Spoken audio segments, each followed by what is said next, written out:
Hi everybody, Dan Illman, Matt Bernier, Mike Beer. It's time for the Kentucky Derby, carded as race number 12 at Churchill Downs on Saturday. Let's take a look at the field of 3-year-olds that are going to run for the roses and also a $3 million purse. Of course, they're going the classic distance of 1.25 miles. This is the Saturday DRF Race of the Day, and you can access free Formulator Past performances on the Race of the Day event page at DRF.com. Download them, handicap along with us. We'll take the field in post-position order, beginning with the number 1, War of Will. Matt, War of Will looked so good in his first 3 dirt starts, sweeping through the LeCompte and the Risen Star in very visually appealing fashion. What happened in the Louisiana Derby? Because you usually don't like to see a last prep running line look like this. No, it just seemed like the ground may have broke beneath him shortly out of the gate, and unfortunately that put him behind the 8 ball from there. He came back out of the race a little bit sore, but then the next day, apparently everything was fine. Look, I like this horse. I think there's some talent here. The inside draw is a disaster, and he's basically, in my opinion, coming into this race without a prep race really since the middle of February. I'm going to be more interested in him in the Preakness than I am the Derby. Yeah, he's got a lot working against him now. I mean, to me anyway, he was in position in that Louisiana Derby of having to really take a step forward to prove that he was going to be a major contender in the Derby. And unfortunately, he just didn't get a chance to run his race that day, and now he's really behind the 8 ball. The number 2 is Tax, trained by Danny Gargan. This would be a great story. A $50,000 claim last year as a 2-year-old during the Keeneland Fall Meet. He has already won the Grade 3 Withers, ran quite well in the Grade 2 Wood Memorial. And Mike, what I like about this horse is he's unfazed about being down inside, and he drew a tough post in post 2. He's probably going to have to take some dirt in this race. Yeah, he probably will, but he can get the right trip in this race because he's tactical, and as you say, he doesn't mind being in behind horses. We'll see. His last 3 races, they're all very good, and they were all at 1 1/8 miles, so you don't have to worry about distance for this horse, and he can get a good trip in this race. I can't say that I love the Wood field overall. I don't think he ran against a great field that day, but I do think he ran pretty well in that race. I think he's a nice horse. He has that tactical ability that you made mention. He can be relatively close, but not up on the pace. I don't know if he's one of the more talented horses in the race, but I do like how honest he is. He's one that if you are playing exotics, maybe you could slide him in underneath. Matt, I think the 3 by my standards is flying right under the radar. This horse has never been off the board from 5 starts. He's trained by a good one in Brett Calhoun, and his last 2 races at the fairgrounds. Now, maybe the things happened to the favorite in the Louisiana Derby, and he got the right setup and trip. But this horse has just improved from start to start, in my opinion. Yeah, I agree with you, and he's coming into this apparently in good form. He's been the talk of the town as far as the morning clockers are concerned.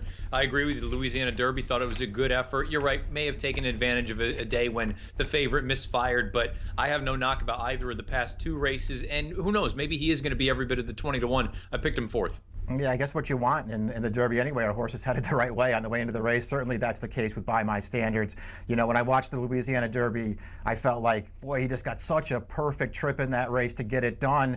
But it came back pretty fast. The older horses on that card in the New Orleans Handicap, they went 51-1. This horse went 49 and change. It came back a pretty fast race. Let's talk about Gray Magician, the number 4 for trainer Peter Miller. Mike, still eligible for a non-winners of 2 life, beaten in an optional claimer at Santa Anita, beaten by the streaking Maryland-bred Always Minding in the Miracle Wood 2 starts back.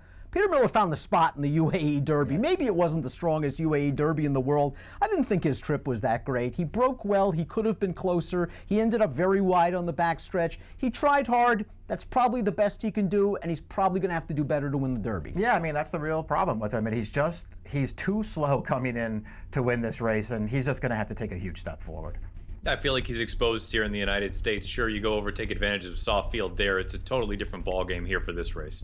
Matt, now let's begin with the Baffert Trio, starting with the number 5, Improbable, winner of the Losal Futurity, a good second in both starts this year as a 3-year-old. Now, Mr. Baffert added blinkers before the Arkansas Derby, and this horse threw a fit in the starting gate and was a little bit rank in the early portion. He ran well, the blinkers come off. What kind of trip do you expect? What kind of performance do you expect from Improbable? He's a top contender.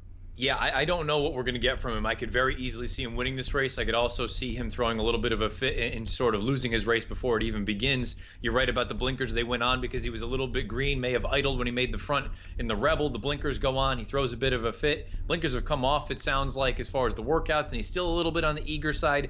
For me, he's one of the more difficult ones to really get a gauge on. I think talent is there. I just don't know if he's a completed project yet. Yeah, it'll be interesting to see what he does. Obviously, the talent's there. I mean, he's just run well in all of his races, going back to the 2-year-old campaign. You know, he's clearly one of the best of this crop, that's for sure. He hasn't won yet. I guess it's not ideal. I'm sure his connections weren't expecting him to come into the Kentucky Derby 0 for 2 as a 3-year-old, but I think he has excuses in both of his first 2 starts. I think he is better than he may look heading into this race, and I think he's a top contender in this race. Let's throw up the Timeform US pace projector in a field of 20. You got to think the pace is going to be hot. We do have a red bar situation. Little surprised, though, Mike, to see the number 6 Vekoma expected to be the early leader. I mean, Vekoma has never had the lead after the first call in any of his races. He's coming off of a solid performance in the Bluegrass. I'm not sure I loved the Bluegrass as a race, but this horse has really done nothing wrong in his career. I think he's been handled very well by George Weaver. I agree with all that stuff. I mean, he's clearly a talented horse. The Bluegrass, to me, wasn't my favorite prep race either, but he did what he had to do there. He had to be forward in that race, and he was forward. He was right on top of the pace. He took it over. He was a little goofy in the stretch. He started wandering about on a big lead, but he straightened out late and he put that field away. I liked the performance from him. I do think he'll have to run better in this race, but this horse has speed. He is very sharp from the gate, and I think he will be forward in this race. I suppose he answered some of the distance questions in the Bluegrass, but there's still a part of me nagging that thinks he's going to be better going shorter when it's all said and done. But having said that, the thing for me that's sort of the race within the race, 5, 6, and 7, they all like to kind of have similar running styles. And I do wonder if someone's going to need to take the initiative and be a little bit more aggressive out of there. So, you know, we all know that kind of herd of horses coming over from the outside. I think the last thing you want to do is get bounced around too badly and in behind horses. Matt, some might say the X factor in this race is the number 7, Maximum Security. A perfect 4 for 4 in his career. Pretty much very easy victories, all of them. He did debut for a $16,000 tag. Jason Service was stealing that day. Boy, he won the Florida Derby. He couldn't have gotten a better trip. Nobody wanted the lead. He took it. He backed down the fractions, and he sprinted home. According to the Timeform US pace projector, that trip is not available to him on Saturday. Does that really hurt his chances? I don't know. To be honest, I don't really know, because this is a horse that has won from off the lead. He's also won outright on it. And like you say, he took advantage of a very soft trip in the Florida Derby. But I think it's hard to ignore that this horse has looked good in all of his starts. Now I think he's just going to get more of a question as far as, is the pace situation going to really be to his deterrent and really kind of make him break in a situation like this? I'm not going to argue with anyone that likes him. I just have a hard time reading him. Yeah, I kind of feel the same way Matt does. I mean, I have a tough time being way against him. I can't say that I love him in this race, but I am over the fact that he debuted for $16,000. He has won all 4 of his starts as easy as he has pleased, and he's got figures coming into this race. I don't think he needs the lead. Listen, I don't love this horse in this race, but I find it hard to be playing this race seriously, especially in multis, and not using him somewhere. Mike, the beautifully bred Tacitus, one of 2 in here for Hall of Fame trainer Bill Mott. This horse has won his last 3 starts, 2 for 2 with Lasix this year. And while maybe not the most brilliant runner of his generation, he's a tough little fighter, and it seems like he wants to run all day long. Yeah, that's the thing with this horse. I mean, the pedigree is there for him, and it just feels like you could write races as far as they write races, and he'll be fine with that. He's not flashy. There's nothing spectacular about him, but he shows up and he runs and he can get any kind of a trip. I was particularly taken with his Wood. Again, we already talked about the Wood, a race that I don't love, but he ran well in there. The pace was fast. He had real trouble early in that race, but he held position and kept the pace in range, and then he closed it down at the end. I thought he ran really well last time. I think he's a huge player in this Derby. I think that's what I like most about him, is that he's already shown that he can overcome some adversity. It's not going to totally turn him off. He can bounce around a little bit and still go on with it. And you brought it up. If there is any question with some of these horses about how far they want to go, Tacitus might be one of the few where this is no question as far as distance. He's going to go and stay for as long as the race is. Got to think from a pedigree standpoint, Pluka Parfait is not going to have a problem with a 1.25 miles. He had no problems in the UAE Derby, going the about 9.5 furlongs. He's by point of entry out of an Awesome Again mare, and he's run well at Churchill Downs, second in the Kentucky Jockey Club last year. In the UAE Derby, he got a very clever ride from Jose Ortiz to win that race. For me, though, it's hard to rectify that he just wasn't that good in the fairgrounds prior to that UAE Derby effort. Yeah, he's another one. It feels like he's a little bit exposed over here. I suppose if I am taking a horse out of the UAE Derby, it's Pluka Parfait, even given the fact that Great Magician probably ran a better race that day because of what you laid out. I think this horse just kind of wants to run all day. I could see him being a bit of a plotter and picking up some pieces late. Yeah, I kind of agree with that. I mean, I think you have to sort of look at the two fairgrounds. I mean, he did not run well in the two fairgrounds races. Maybe he just didn't like it there. I don't know, because his 2-year-old form, it wasn't terrible. He ran some pretty good races. I think he'll get the distance. He's going to be a big price in this race. I don't love him, but I can see him running an okay race here. Brendan Walsh has had a breakout 2018 into 2019. This is not a great formulator fact, but don't let it dissuade you from playing Pluska Parfait if you are so inclined. 1 for 39 over the past 5 years with 3-year-old last out winners on dirt. Mike, the 10 is cutting humor. Todd Pletcher's always treated this horse like a nice one. He ran second to Bourbon War, who was an okay 3-year-old earlier this year in his first start of the season. The Southwest didn't go very well for him 2 starts back. Don't think he had the right trip in that race, but he found the right spot in the Sunland Derby, and he got a fig that day. Yeah, I mean, I liked the progression he was making early. I think you're right in that the Southwest, he just didn't get the right trip or ride in that race. And listen, he took the jump last time that he needed to take. You know, the Sunland Derby wasn't the strongest prep in the world, but he needed to step forward, and he did with a 95 buyer that puts him close. I can see him being a factor somewhere in this race. He's another one, guys. I don't love this horse, but I'm not going to be surprised if he runs well. Yeah, he's a little bit on the quirky side, so I think this draw, it's going to be interesting to see how the break goes and where he's positioned. If he gets bounced around early, I could see him throwing a little bit of a fit, but going back to that Sunland Derby, I thought he ran really well that day. I know he had a beautiful trip, but I'm not going to argue with anyone that says he is right there with some of the main contenders. He's only a few points off, and he's going to be 10 times the price of the favorites. Matt Heikal, the number 11, is very consistent for Kieran McLaughlin. The real question here is distance. He opened some eyes when a late-running winner of the Jimmy Winkfield going 7 furlongs, opened a lot of eyes when a late-running winner of the Grade 3 Gotham, perhaps pace-aided in a one-turn mile. Last time out in the Wood Memorial, he got some pace. He was rallying at the end.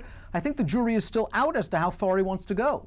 I mean, when you look at the pedigree, I would tend to think shorter is still going to be better for this horse when it's all said and done. But look, the Wood Memorial, he did have a beautiful setup. He had everything go his way as far as the pace is concerned, and he didn't really have any trouble early on. I just feel like, boy, you had so many things go for you that day, and you still weren't within shouting distance of a horse like Tacitus. I just have a difficult time imagining longer is going to help him. Right, I feel the same way. I like him a lot as a horse. I don't like him necessarily as a Derby horse. And, you know, to me in the Wood last time, he avoided a lot of the hard trouble early in that race that befell others. And I just didn't think he finished all that strong, even with the big pace in front of him. He's a really nice horse. I don't like him in the Derby. Let's move on to the number 12, Omaha Beach. He's the morning line favorite, deservedly so. His last 3 races have been all excellent performances. He took down the 2-year-old champion game winner in the Rebel, very gamely. And then last time out, he took down Baffert's other major contender, Improbable, in the Arkansas Derby. He made a big brush on the first turn in the Arkansas Derby, Mike. This horse has a lot of potential. He's the deserving favorite, and he might work out a great stalking trip. Yeah, he's just got everything heading the right way and into the biggest race of his life, and that's the kind of stuff that you love to see. And he's very tactical. He doesn't need the lead, but he'll be forward in this race, and you can sort of make the move with him at any time. There's just a lot to like about him. I don't, you know, he's also got a lot of steam on him right now, and I don't know that I necessarily feel like, even though he's won the Rebel and the Arkansas Derby over 2 top contenders in this race, I don't really feel like he stands out in this field at all. I don't think his edge is that great, but he's obviously a major contender in here. Yeah, I don't know if he has a giant edge on the other main players, but I do most likely winner. You know, we've about it after the post position draw. It just feels like to me he's going to work out the American Pharoah kind of trip where he's out 4 or 5 wide in the clear, let the speeds inside go, and then take your chance as you get closer around in the far turn. If that's the case, whether it's wet, whether it's fast, I mean, I think he's the horse to beat. Matt, it's been a tale of 2 pace scenarios for the 13 Code of Honor. He got a good pace in the Grade 2 Fountain of Youth, very clever ground-saving trip by John Velasquez, and he pulled it off. In the Florida Derby, there was no pace. He got a similar trip, and he didn't run as well. He's going to get a pace this time for Shug McGahee, and we have a positive formulator fact for McGahee leading into the Kentucky Derby. Past 4 years, 3-year-old dirt routers, 3rd off the layoff, 25% winners, 335 ROI. A horse like this always has a puncher's chance in a fast-paced race. Yeah, and he could be one that could be a stumbling block for me because I'm still not totally convinced that this added ground is going to help him. I think he might be better shorter when it's all said and done. His Champagne, to me, is still the best race he's ever run, and that was including all the trouble he had early on. He may end up running well, and who knows, maybe he may even win this race. I don't have him anywhere here. Yeah, I kind of feel the same way Matt does about him. I like him as a horse. I think he has talent. I don't like necessarily either of his wins. I just don't think they're that impressive, those races. And that Fountain of Youth, He got the perfect setup and the perfect trip into it, and I still didn't think he finished all that strong going a mile and a 16th. A mile and a quarter really bothers me with this horse. I know he's good, guys. I'm not sold on him yet. Mike, some folks might have the same questions with the 14 win as they do with Haikal. He has been a brilliant sprinter, rallying from mid-pack or even further back to win races like the Pasco very impressively around one turn. In the Tampa Bay Derby, he was very wide. He was still chugging at the end of that race. In the Bluegrass, he got caught in some traffic trouble. He was still chugging at the end of that race. Do you really think he wants a mile and a quarter? I don't know. I'm not going to sit here and say that he's definitely better going shorter. He very well may be, but he's run well enough going around 2 turns that I wouldn't say that he can't get the distance. I hate his running style since they've stretched him out. I don't know why he drops out of his races, but he does. Listen, he had real trouble last time in the Bluegrass. We talked about the Bluegrass before. I don't love it as a prep race, but he did get stopped on the turn. He was able to regather and get up for second. We'll see if he can take the step forward here.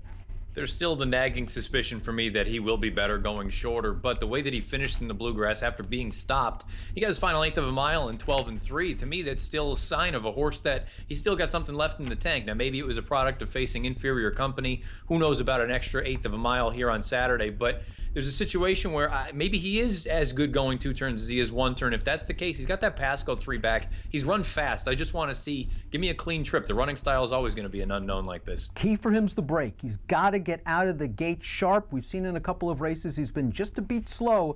I don't think he wants that to happen in the Kentucky Derby. Matt, the 15's master fencer, bringing some international flair to this year's Kentucky Derby. Japanese bred, Japanese based. You can make the argument he's not the best 3-year-old dirt horse in Japan, however.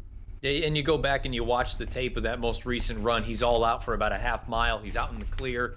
And sure, he stays on, but boy, it just seems like he's way up against it here. Right. I mean, I think he'll stay. I just don't think he's fast enough to go with these horses. Game winner, Mike, 2-year-old champion of 2018, has yet to reach the winner's circle this year. I think he's run well in both races. The Rebel off the layoff, he had his shot at Omaha Beach. He just couldn't get to him. In the Santa Anita Derby, it looked like he was going to get it done, and Roadster ran over the top. I know you've been a little bit, let's say, bearish of his 2 races than most folks. Most folks have thought he's run just fine. He's coming up to the Derby the right way. You think he's got a hang in him?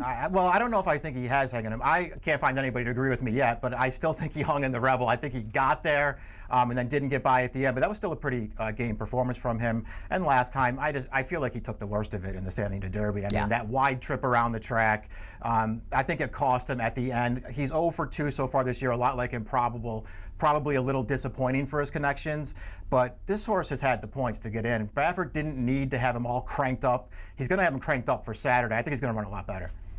I think there's a way to look at this horse and say he's sitting on a top effort here on Saturday. I think there's a way to look at this horse and say he may not have improved from his 2-year-old form to his 3-year-old form here just yet. The other thing about his 2-year-old form, take a look at the American Pharoah and the Breeders' Cup Juvenile. We talked about it. That Juvenile was not a sort of historic addition to this race. And the American Pharoah, the field he beat that day, looks a little bit not so hot now as we get some time.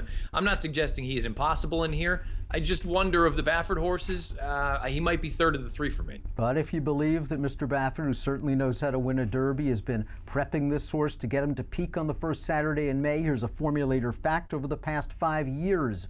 3-year-old dirt routers, 3rd start off the layoff in graded stakes, 31% winners, 283 ROI. Of course, American Pharoah, I believe, was 3rd off the layoff when he won the Kentucky Derby. Matt, let's talk about Roadster. Omaha Beach has beaten Improbable. He's beaten Game Winner. He's going to have to beat those 2 Baffert trained runners again. And now he's got to beat the new shooter from the Baffert barn, Roadster. There's always been a ton of hype about this horse, and he came through in the Santa Anita Derby. Yeah, of the 3 Bafferts, this is the one I'm most intrigued with. The way that he ran in the Santa Anita Derby, for a minute there were alarm bells going off in my head because with a half mile to go, it looked like he was going to be running last, and instead he came with this giant move. I understand the other horses were all out a little bit earlier in the racing, sort of picked up in that mid portion, but I like the way that he finished. And if you consider that he had a little bit of a surgical procedure for breathing after the Del Mar Futurity, he's done nothing wrong since. To me, he's very live and very interesting in here. Yeah, I mean, I think all three Baffert horses have a chance to really take a step forward in this race, but maybe he doesn't have to as much as the other two do. I don't know. I have a tough time putting those horses in order and coming into the race. I feel like Roadster is the one I might try and fade a little bit because I just feel like maybe he'll be the shortest price of the three, but we'll see how that all plays out. I like the Santa Anita Derby just fine, but I think Smith had a lot to do with that win maybe. We'll see how it all plays out. He always looked like he was going to close down Game Winner, and he did. I'm just not sure how good I really think he is. We'll find out. Mike, the 18 long-range Toddy's just a racehorse. He seems to run hard each and every time. He is a tough throwback kind of horse. He got Improbable on the wire in the Grade 2 Rebel. Maybe Improbable was waiting on him just a little bit. He didn't have to like the wet track in the Arkansas Derby, and I wonder if that contributed to the poor running line. Yeah, I wouldn't be too hard on him for the last race. The Rebel two-back was a really nice effort in a fast time. 95 Buyer is fine. It's worth pointing out that he got a perfect trip and ride, and Improbable got something way less than that, but this horse still ran the race that he ran, and he was a stakes winner prior to that, and I think he's one of those horses at a big price you could use somewhere. Yeah, the dangerous thing is if the weather does show up and he didn't like the wet track in Arkansas, that could certainly be to his disadvantage. The other way you could look at a horse like this is he moved forward in that Rebel Stakes, and perhaps if you believe in the bounce theory, maybe he took that regression and now he's going to cycle back up to one of his better races. Like Mike, I think you can use him underneath it at a big price. Matt, is it too much too soon for the talented number 19 Spinoff? This horse has a wonderful pedigree, returned off of a long layoff to just destroy a weak field of one other thens at Tampa Bay. Todd threw him to the Wolves in the Louisiana Derby, and all things considered, fourth lifetime start, second start as a 3-year-old, he ran fine. He's improving from a Buyer standpoint. This post is not ideal, but this is only start number 5. You know, I use the word sort of unfinished for Improbable. That's the way I feel about Spinoff. I think Spinoff is still a little bit of a horse that's a work in progress. I thought he had no real excuse to lose that race down in Louisiana. I thought he was going to win for fun, basically turning for home, and he ended up getting run down. To me, he's the kind of horse that maybe this is too much too soon. I'm going to be very interested to see him over the summer, go up to Saratoga, see what he develops into, because so far I think the talent is there. I just don't know if he's ready for this stage. Yeah, I think he's got a lot of talent too. We'll see what happens in the Derby. Post 19 probably didn't do him any favors, but it sort of seems to me like by my standards has his fans coming into this race, and if you like that horse, I don't see why you wouldn't like this horse. I thought he ran just fine last time with a wider trip than that other horse. I could see him taking a step forward here. Completing the body of the field, we have one also eligible, the 21 Bodie Express, who would draw in and break from post position 20 if there is a scratch. But the number 20 is Country House, Mike, and Country House has shown the ability. He won his maiden at Gulfstream despite missing the break by about 5 lengths. He ran a good second in the Risen Star despite being green, and that's kind of been the story. There's talent here. He's still an unfinished product. Yeah, I mean, that's the real problem with him, too, because he does have some ability, but he's just one of those horses who's sort of slowly improving, and I don't think slowly improving is what you necessarily want heading into the Kentucky Derby. You want horses who are taking big leaps, and he just hasn't been doing that. He's going to be outrun early in this race and try to pass a lot of horses, but this horse is okay.